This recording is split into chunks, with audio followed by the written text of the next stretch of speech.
Hello అండి, welcome to Siri kitchen. ఈరోజు మన కిచెన్లో అరటికాయ బజ్జీలు ఎలా ప్రిపేర్ చేయాలో చూపించబోతున్నాను. ఈ అరటికాయ బజ్జీలు చాలా సింపుల్గా ప్రిపేర్ చేసుకోవచ్చండి, అండ్ టేస్ట్ కూడా చాలా బాగుంటాయి.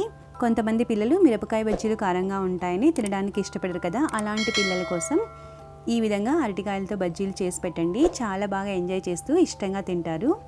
ఈ బజ్జీలు అసలు ఆయిల్ పీల్చకుండా బాగా పొంగుతూ టేస్టీగా రావాలంటే ఎలా ప్రిపేర్ చేయాలో వీడియోలోకి వెళ్ళి చూద్దామండి.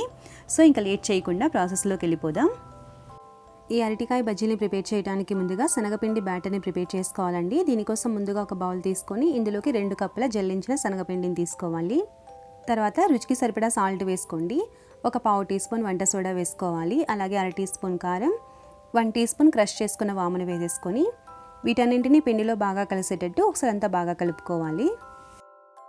ఈ ఉప్పు కారం పిండిలో బాగా కలిసిన తర్వాత ఇందులోకి తగినన్ని వాటర్ వేసి పిండి ఎక్కడా ఉండలు లేకుండా బాగా కలుపుకోవాలి.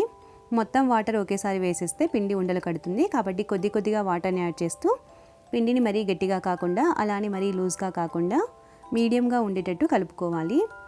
పిండి గట్టిగా కలుపుకుంటే బజ్జీలు పొంగవండి, అలానే లూజ్గా కలుపుకుంటే ఆయిల్ని ఎక్కువగా పీల్చేస్తాయి. మనం తీసుకున్న 2 కప్పుల శనగపిండికి పావు టీ స్పూన్ వంట సోడా కరెక్ట్గా సరిపోతుందండి. వంట సోడా ఎక్కువగా వేసేసినా కూడా బజ్జీల ఆయిల్ని ఎక్కువగా లాగేస్తాయి. ఇక్కడ మీకు కన్సిస్టెన్సీ చూపిస్తున్నాను చూడండి. పిండిని బాగా కలుపుకున్న తర్వాత కన్సిస్టెన్సీ ఈ విధంగా ఉంది అంటే మనకి బజ్జీలు పర్ఫెక్ట్గా వస్తాయి.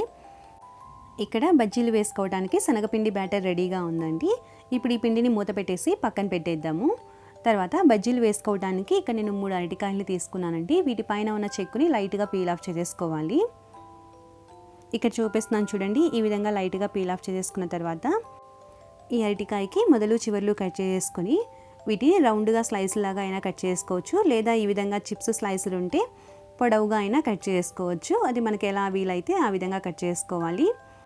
మరీ మందంగా కాకుండా అలానే మరీ పలుచగా కాకుండా ఇక్కడ చూపిస్తున్న విధంగా మీడియంగా కట్ చేసుకున్న తర్వాత ఈ అరటికాయ ముక్కలన్నింటినీ సాల్ట్ వాటర్లో వేసేసుకోవాలండి. ఎలా అయితే ముక్క నల్లగా అవ్వకుండా ఉంటుంది. ఇదే విధంగా మిగతా అరటికాయలన్నింటినీ పీల్ ఆఫ్ చేసుకొని స్లైసెస్గా కట్ చేసుకున్న తర్వాత సాల్ట్ వాటర్లో వేసేసుకొని పక్కన పెట్టేసేయండి. ఇప్పుడు ఈ బజ్జీల్ని వేసుకోవడానికి మనకి బ్యాటర్ రెడీగా ఉంది, అలాగే అరటికాయ ముక్కలు కూడా రెడీగా ఉన్నాయి కదా. ఇప్పుడు స్టవ్ ఆన్ చేసి కడాయిలోకి డీప్ ఫ్రైకి సరిపడా ఆయిల్ వేసుకొని ఆయిల్ బాగా హీట్ అయిందో లేదో ఒకసారి చెక్ చేసుకున్న తర్వాత ఆయిల్లో పిండి వేసిన వెంటనే ఈ విధంగా పొంగింది అంటే మనకి ఆయిల్ బాగా హీట్ అయినట్టు, అలాగే వంట సోడా కూడా కరెక్ట్గా సరిపోయినట్టు.